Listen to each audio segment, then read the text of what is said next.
bunny hops.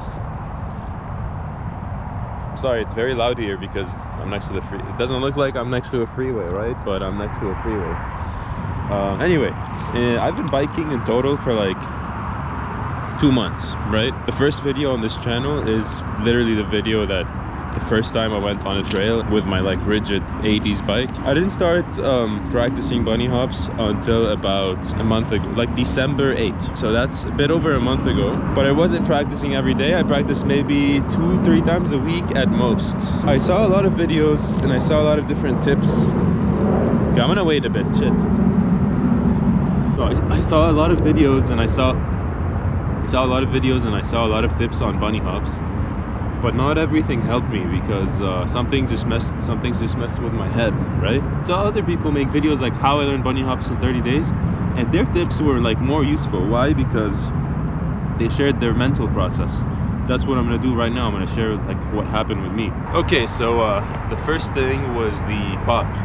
Just getting the front wheel off the ground. In the beginning, it was very hard to do it. So it took me a bit before I could get to just do more than this, right? But what everyone was saying is that you should not pull with your hands, right? You should pull with your body weight back. And this is what I focused on. I just focused on throwing my butt back, letting my arms lock out. I kept doing that for a bit. I was like, okay, I'm ready to start jumping, right? But here's the thing, like, it didn't really work for me. So I kept, you know, loading and then jumping right after I barely lifted the front wheel. So while watching videos, I saw that your back wheel would only come off as high as the front wheel, right? So if your front wheel is like this high, there's no way your back wheel is going to be like this high. So I was like, okay, I have to focus on getting that front wheel higher, and then I'll focus on starting to jump. So I did that. After a couple sessions, I started getting, you know, the front wheel higher, and I thought that was it. All I have to do is jump. But this is where it got trickier, because now it's all about when to jump, when to time the jump, right? Can't speak. So this is where it kind of clicked a bit more with me, is why is my voice cracking? So when I started lifting the front wheel and jumping, the timing was off, right? Front wheel wasn't really getting lifted properly. This is probably the second week, the first week of practicing. It kept happening, getting the front wheel higher, but I couldn't jump as high as the front wheel, and I was like, what the fuck is happening? This is where I got confused with all these tutorials, is that everyone said, bro, why is my voice cracking? It's like, it's 7 a.m. right now. This is the first thing I'm doing in the morning. So that's probably why.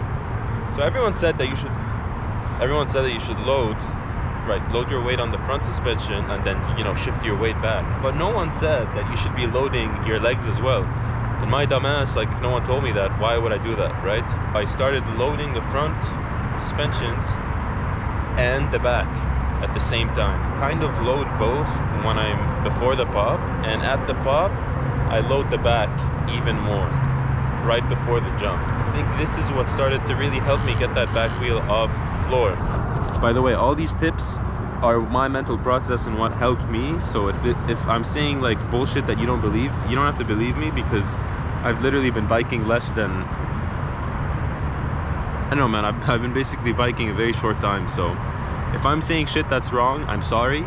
This is just my mental process. You don't have to follow what I said. So it's 7 in the morning now, and I haven't bunny hopped. I haven't even barely rode the bike. So I'm gonna try to pop one right now and see how it goes. Okay, so here's the thing. This is another tip that also was fucking with my head. That I thought it was gonna be one motion, like an ollie, right? Like popping and dragging at the same time. And that's why I couldn't get the front wheel higher, because I was rushing the jump. But now I started getting into that manual right here. And you get to a point of like, kind of like weightlessness. I felt like I got to that point where I wasn't really hindered by the bike's weight. The bike's weight was like kind of my bitch, right? So jumping at that point was key, and it wasn't at the same time of the pop. There's a slight delay, and that's what got me to start bunny hopping higher. There's something that sucks about this, is that literally everyone who saw me do this is like, nice bunny hop, try to do it a bit faster, one motion. It's like, dude, like, that was my mistake.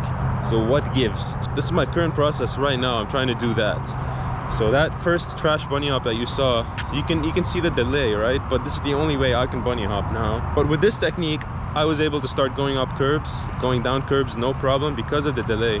because before if I would pop and jump at the same time, I would just land on the curb. I actually one time in this skate park here, I literally was trying to jump this gap.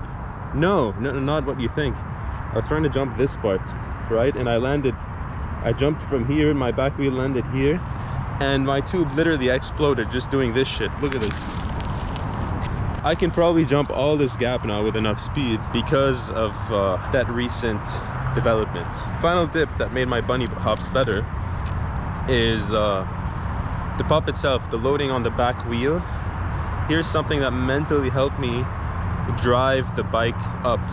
So right after I pop, when I'm loading the weight with my back feet that are level, I noticed that if I kind of lowered my heels and pushed forward, the bike would kind of do this motion, gets my hips closer to the bars. Which, by the way, is another tip that I saw, is like you should meerkat stand after you learn how to pop.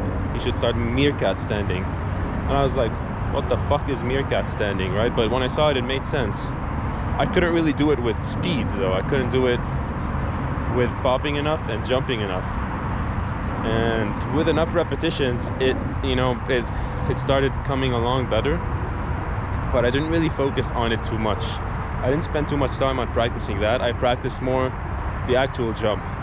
And this is where it clicked with me to actually push a bit with my toes, so with my heels down, and push forward while loading the back.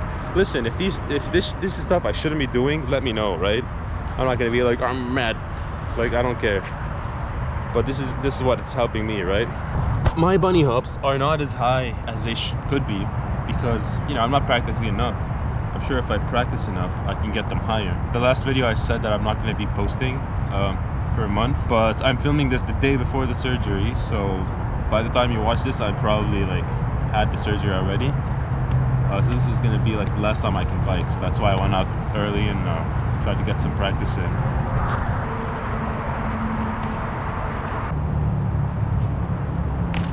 So that's the curve I practiced on. Couple sessions ago, whenever it kind of clicked with me, I started practicing on this gap over there. This is probably the last thing I'm going to mention. The thing that helped me bunny hop but did not really help me bunny hop is getting something to boost the front wheel off for me, right, to get the feel of it. And that was this little thing right here.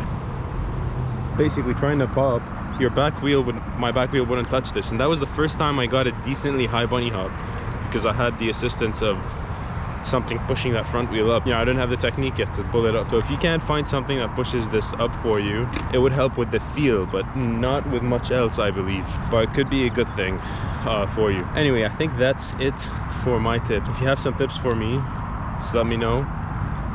And I will see you soon. Not too soon, but soon enough.